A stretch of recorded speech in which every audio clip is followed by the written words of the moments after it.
Welcome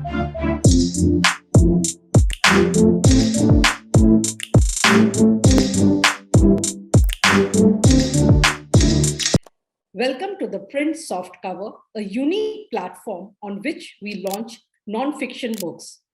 Today, we have with us award-winning journalist and columnist Abhigyan Prakash, who has authored the book From Lucknow to Lutyens, The Power and Plight of Uttar Pradesh, which we will be launching now. The book has been published by HarperCollins. Here is the book. I'll just unveil it for our readers. You have a copy of the book, sir? Yes, I do have a copy of the book. Yeah. So there it is. So there you go. Yeah, I'll also hold it for readers.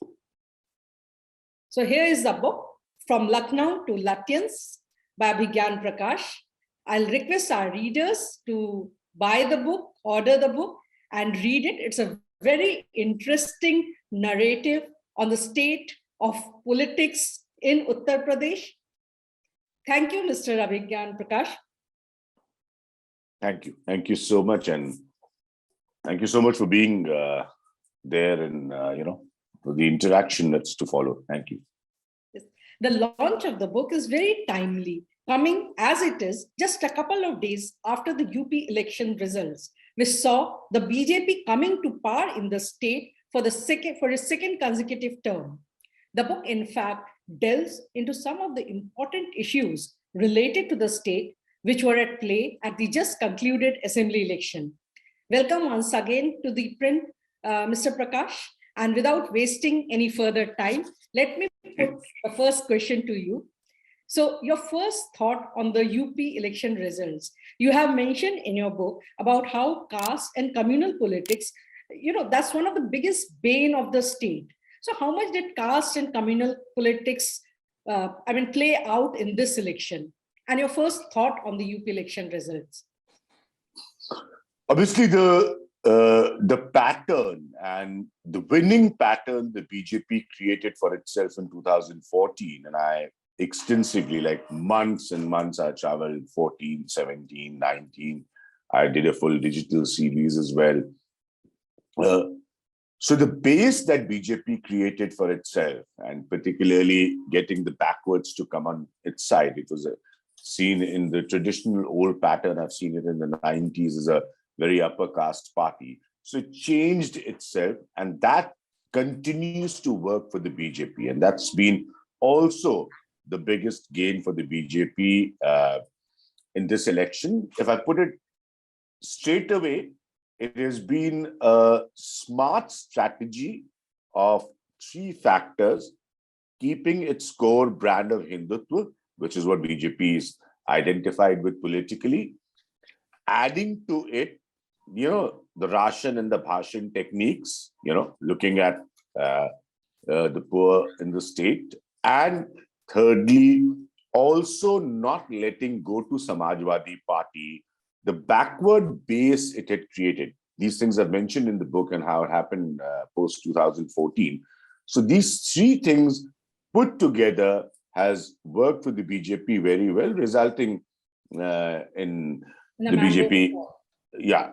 So any of the three factors, if did not work for the BJP, I didn't, obviously because of the book, travel in these elections. If they had not worked for the BJP, the result would have been different. But the strategy was very clear. They wanted all these three factors to work, and it did. Including, there's a chapter in the book called Ram Bharose, and the BJP's Ram Bharose. Now, even in this election, it proves how much, if you look at the results of the central region, which is called the Awadh, you look at how BJP, even in this election, was Ram Bharose. It still worked for it. This time, the only difference was earlier it was Ram Bharose with the fact that we have to build the Ram temple there. This time, it was Ram Bharose with the fact after the Supreme Court judgment, they managed to tell the people of Uttar Pradesh, it is during our period, during our tenure, the Ram temple is being built. So very much the same plan. But sir, in the run-up to the election, there were a lot of critics who said that, the farmer protest the way COVID was managed or mismanaged during the second wave. So the people and also the rising unemployment there, the joblessness.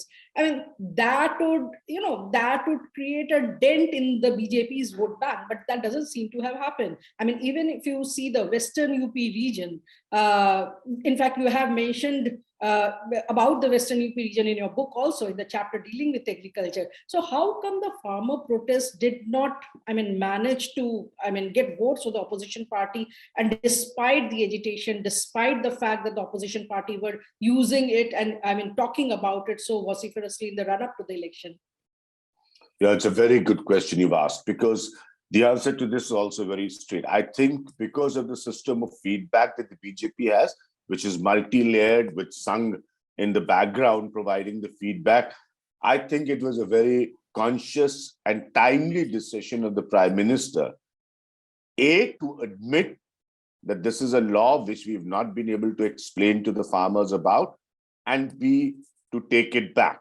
Now, I think that really worked for the BJP. It is not done, like in the past, of course. That manner, it hasn't still done in Western UP, but it did a huge amount of damage control. One issue which also explained that the young and the urban and the semi-urban youth in Uttar Pradesh has to get more vocal, which I did. The CII did a book launch, huge book launch of my book in Lucknow, and I felt it in those few days that I was there, was unemployment. So unemployment definitely was an issue. There is no doubt about it. But I think it needed to be voiced more strongly. I've said it in the past as well. So these were issues that need to be voiced more strongly. So that, because it did not come across the manner in which it should have, it again helped the BJP. Your third question, massive mishandling of Corona, government going to the extent and saying, oh, there was no shortage of oxygen. This is also a comment in the public, because it also in some way is directly related to the memory of the people, because there is a lot of pain. People and their family members lost their lives. So BJP, on the other hand, managed to convince the people. And when I heard it from people, and I asked the same question, which is a very right question you've asked. So they said that the sentiment against the government, which was built in the second wave of Corona and terrible handling, there's no doubt about it, that was eventually reduced to a large extent with the fact that vaccinations happened. So this is the argument I was given, that, because the vaccinations happened and it got completed, so that reduced that anti-sentiment. So as I said, BJP worked on these factors. And earlier also I said, if a few of these factors were more dominant against the BJP, it could have been in much more trouble. But it really worked on these factors. There's no doubt about that. So do you think it was the Modi wave or the Yogi wave that won BJP the election? Or, as people are now saying, that is a Modi-Yogi wave that jointly played a role? Again, a very good question. I've been saying in my shows, in fact, when I started the season 3 of Parivartan, my show, the first episode was on the Modi factor. And I said it there and then. The final pull will come from Narendra Modi to this election for the BJP. I said this purely based on the number and performance of the past, which is 2017, 14 and 19. In 2017, when I went to people and asked that, why do you want to vote for the BJP? In fact, their response is, we're going to vote for Modi. I asked, why will you vote for Modi? He's the Prime Minister of India. He's not going to come here and become the Chief Minister of UP. They very clearly told me, but whoever he selects will be the right person. So number one thing that clicked for the BJP, see, in politics, when something, or in life, when something succeeds, you have many fathers to it. If it fails, you become almost in a Congress-like situation right now. So the point is that their double engine slogan worked. So Modi kept on harping double engine, so it worked. Secondly, Modi talked development. All the other language or the other bhashan, which people like Yogi are known for. That was left to the others. Modi's focus was. So I most definitely feel that it was the Modi factor which provided the turnaround push and reduced the anti-incumbency. Every government has an anti-incumbency. So I think that helped eventually the BJP the most. And if you see, it's a party which also works and builds on momentum, and such as the BJP election victories in the past. So if you see it from second phase onwards, the first two phases were not really that huge for the BJP if compared to the past. Third onwards, it just kept on building up. And it also coincides with a larger involvement of Modi in more than one ways. So it just kept on building up. And from there, it never looked back. So if you keep seeing each phase, you will see how BJP kept on gaining and Samajwadi Party at some level either kept on being at a plateau or getting reduced. So as a result of this, they gained. So I would put it very importantly, the Modi factor. There's no doubt about it. So in one of the chapters in the book, you have written about fake agenda, about how all government on the face of it declare the development of the state and the chief concern and conveniently forget about it once they come to power. So how easy or difficult do you think it would be for Yogi Adityanath government to fall into the fake agenda trap? Oh, again, all your questions are very good. This will be a challenge. I'm saying it very bluntly. I know a lot of people may not like it. This will be a challenge because your prime minister's pitch has actually been that we have developed the state. Now, 37 years later, you get a government repeated. This only happened in the peak of Congress era. It never happened in UP again. I've also mentioned in the book how till Mayawati's first term in 2007, no chief minister ever completed a full term in office. So this is a huge. So now Yogi Adityanath, the BJP government, they will really have to prove it. The fact is, what I've written in the book, that's a reality. Everybody, nobody makes advertising. Imagine people now spend hundreds of crores on advertising, and nobody advertises saying we are making caste alliances. Everybody only says, "Humne ye vikas kiya, humne wo vikas kiya." That's what their taxpayer and government's money is spent. But this surely will be a challenge, and the chief minister of the state now will have to, because there's 2024 coming. Which is... Yeah, I'll correct my question a bit. The Yogi Adityanath hasn't taken over as chief minister as yet, but yes, as all of us know, he is likely to take over as a absolutely. CM. Absolutely. Yeah, that's... In fact, I was a little hesitant because technically you correct, haven't taken over as the chief minister yet. But the point is very simple. So they've done that. They've done the Hindutva and the Vikas balance in this election. There's no doubt about that. Kept their core brand of Hindutva alive, used even the Ram temple, the construction of Ram temple to their advantage. All that, BJP's done. And at the same time also kept on talking about development, took a very high pitch on law and order and corruption, the issues on which governments have fallen in the state in the past. That was one of their main poll plan, the improved law and order. Improved law and order. Now, you've done all that. Everything has worked for you. I said, success is many fathers, failures doesn't. Now, the challenge will be to also systematically prove it. Systematically prove it, because I'll give you a small thing. I think it's mentioned in the book, but I'll just tell you. And now that you've told me that your stories have been referred in the book, and I'm very happy to know that, expressway politics was going on, right? Who built the expressway? In fact, I joked one of these days on television. I said, at this rate, there might be some sort of a law in UP. It was just a joke, nothing to be taken seriously, where whichever parties build the expressway, only their supporters will travel. The rest can go through the farmers' fields, and everybody laughed. My point is that, there's expressway politics, no problem. But the harsh reality of Uttar Pradesh is, on the national highway average, it is at number 14. So imagine how much more needs to be done. Purvanchal, which is eastern UP, and in every which way, population highest, of course, crime infested in the past hugely, lowest per capita agri. So there's a long way to travel. And at the moment, the two most powerful faces of Uttar Pradesh both come from Purvanchal, the Prime Minister himself from Banaras, and of course, Yogi Adityanath is back to winning Gorakhpur. So these are still the challenges. And that is why I keep telling everyone that this book is about UP.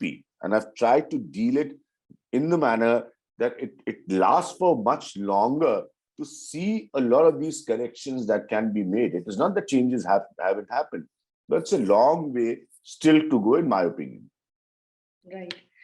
You have also delved deeply into criminalization of politics. It's not that criminalization of politics is, limited to UP only. It's prevalent in all states. I mean, in some form or the other, especially in North Indian states. But why is it so rampant in UP? Yeah, but see, if you, it's a thing that I researched and thought about it, because of course, criminalization of and politician and criminal nexus is the oldest debate in India now.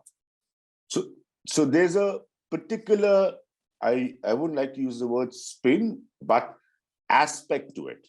And that aspect is when I went deep into different stories, kept on researching, and then I came up with the caste angle behind it. That why? And of course, most of the research I dug deep into was Eastern UP naturally, because that was you mentioned about Harishankar Tiwari and Vikas Dubey. Yeah.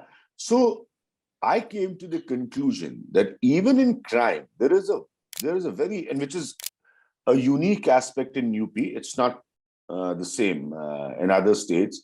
There's a caste angle to it. Whether it is Dadwa, who's a Kurmi, he had temples made for himself.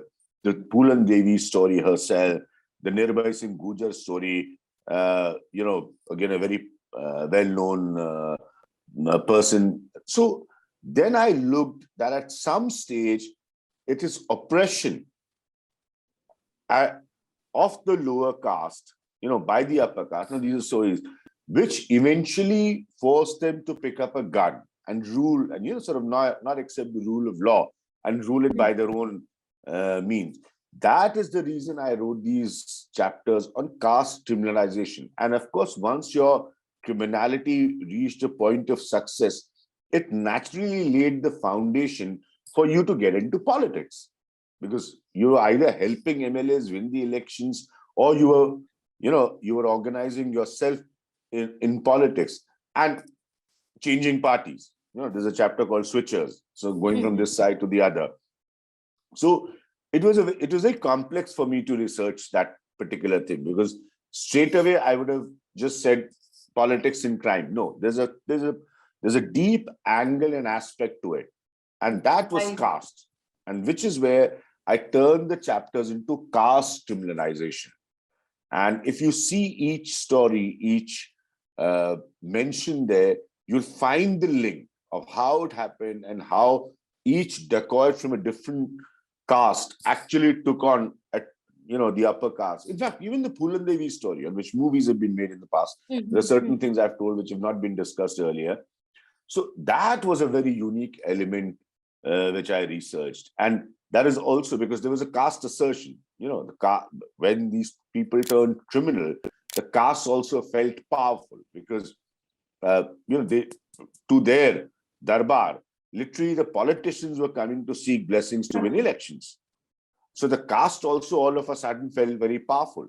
And that is how the criminality, or the culture of criminality with the combination of politics, grew and reached enormous proportions in the 80s, in the 90s, which is unbelievable. Even it, in fact, starts from the 70s itself. Yeah. You have also mentioned about how, Ayodhya has changed the landscape of UP and India. So do you think that, religion and the Hindutva agenda are here to stay in India as long as BJP is the dominant political force in the country? Yes. Straightforward answer, yes. What else does this election prove? As I just said, there's a chapter BJP Ram Bharose. This time also it was Ram Bharose. The only difference was earlier they said the temple should be built there. Then they kept on doing their share of flip-flops. We'll accept the court verdict, eventually BJP said. Now, once the verdict came and the construction started, so see how BJP managed to again politically gain out of it. And again, so for a common man who's obviously not a journalist, BJP absolutely managed to tell them that it is in our government, that the construction of the Ram temple is happening. Now, so obviously it will be there. There's no doubt about it as far as I'm concerned. And they will push the Hindutva agenda further in the run-up to the 2024 elections? Well, if it gets them this kind of numbers, which is now the continuity since 2014, surely it will. You have also suggested a host of prescription for the state, starting from, improving the health infrastructure, education, focusing on education, creating skill development programs, basically, to check the growing joblessness in the state. So, how hopeful are you that the new government that will take charge will actually start working on, some of these? Because, we have seen that over the years, everybody talks about, and it's a known fact. It's not that, we know it now. It's been there always, that the health infrastructure in UP has been in shambles. How, joblessness is growing. So, how hopeful are you? Because, if you see the BJP government, the Yogi Adityanath government between 2017 to 19, they have been in power. So seeing their work, seeing how the government performed during that time, how hopeful are you that, that they will actually start working, addressing some of these issues that have plagued the state? I'm optimistic, although with caution, there's no doubt about that. But what you're saying is a very important aspect. And I've raised these questions in the past as well. Remember those terrifying pictures in front of the nation where we saw migrant laborers walking thousands of kilometers to reach their home? The intro chapter is written very emotionally by me. The book starts from 2003, my Mumbai days, and how I was felt and made to felt, despite the circle I moved in, of the pain of being a bhaiya. And from there, the book starts. The people walking by forced me to write it faster. Your question is correct, because the government made a huge announcement that now there will be skill development. The simple answer to this is that if you can find those people work in their own state, they don't need to migrate. So far, nothing has happened. In the Corona period, these announcements were made. Now is the time, as I said, you asked me this question earlier also on development, it is true. Now is the time you have the opportunity to prove it, to really prove it that we don't need people to leave the state for work. And I can tell you for sure, although I don't have any data or number to back it, but there is no doubt about the fact that a lot of people have gone back to Mumbai, Gujarat, Punjab, or wherever. So this will be a challenge. I'm just being optimistic because now you have two consecutive high number majority government. The 90s of the state, this period in UP saw enormous political instability. Governments fell, governments collapsed, people switched sides. Kalyan Singh forms a government with over 95 cabinet ministers, where science and technology minister is Harishankar Tewari. So all that period has gone by. Now you're a strong, stable government. So this is your best opportunity to prove it that migration doesn't happen any further, purely in need. And that is the prescription. I don't like the prescription. I'm not giving any prescription. They can figure it out themselves. But that's a reality. So the more you create, you generate employment within, the lesser you will have this problem in future. And that applies to any government. Any government can fix that, because I've been in Mumbai, I've worked there, I've lived there, and hundreds of times I've seen the living conditions in which they are. So if you can reverse that, I know for a fact that a lot would not want to leave their families and go to work in other places. Also, the 2022 assembly elections has again, shown that unlike 2017, when the Yogi Adityanath government came to power for the first time, and it was just, basically there was hardly any opposition then. But now this election has again has shown that, it's going to be, BJP and Samajwadi Party. I mean, you can't just wish away Samajwadi Party. Yes, yes. So, what do you think is Samajwadi Party's prospects from now on, and how do you see them evolving or leveraging whatever numbers they got in this election, which is much higher than the last one? Yeah, good question, because there hasn't been any opposition. I'd called Akhilesh Yadav the challenger, and I'd called him from day one, irrespective of whatever the results are. I still call him the challenger. I also kept on saying constantly on television when I had to sit through the surveys that he needs a personal pull of 7 to 8%, which I feel is now proven right. He did not get that, and therefore his numbers did not. Now, clearly, he has to be there. He has to. I just said on TV something which got very viral. I said the seasonal politics has to stop. Stop behaving like news channels. I don't know what to say. So don't do this 4-month, 3-month politics. Now you'll have to be there. You've created an opposition option, which the state was missing since the decline of Mayawati. There are only clear two options post the Congress collapse. There's a full chapter on the Congress collapse. So Akhilesh Yadav, with over 100 MLAs, now has to be there, and constantly be there as the opposition visible to Uttar Pradesh. It's very, very important in democracy, as we all know, to have a vibrant, strong opposition. This is the chance Akhilesh Yadav has got.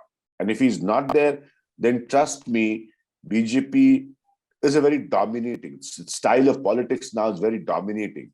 So Akhilesh Yadav will find it very hard to survive. So he's got to be there. He has to be at it, irrespective of the fact that, his numbers are not anywhere close to the BJP. So that's his job. He can't seasonally appear. There's no choice. And where does the Congress go from here? You have one chapter on the collapse of Congress, but the book is out now. The election results are behind us. So where does Congress and to some extent BSP go from here? First, to talk about the Congress, very serious issue. So I can't answer. Seriously, because I don't see, until and unless a party works to create, a party like the Congress in a state like Uttar Pradesh. Now, I've been seeing this for a very long time. Until and unless you start creating worker, there used to be Congress households, or which popularly called in UP the Congressis or the Congressy households. If you first don't even work to get your workers back, there is no future for Congress. Again, seasonal politics. So you first, let us see, Priyanka Gandhi, great challenge. Let us see how many months or years she spends. Otherwise, nothing will change. Same applicable to Mayawati, who's again proved that there is a percentage of vote for her. Now this is of course purely caste based. But if you don't want to be there, again the same charge on Mayawati. She's hardly seen. She's barely seen. She appeared out of nowhere in these elections. So, see, BJP is now forcing everyone to tell you one clear line. You want to fight us politically, we are 24/7 politicians.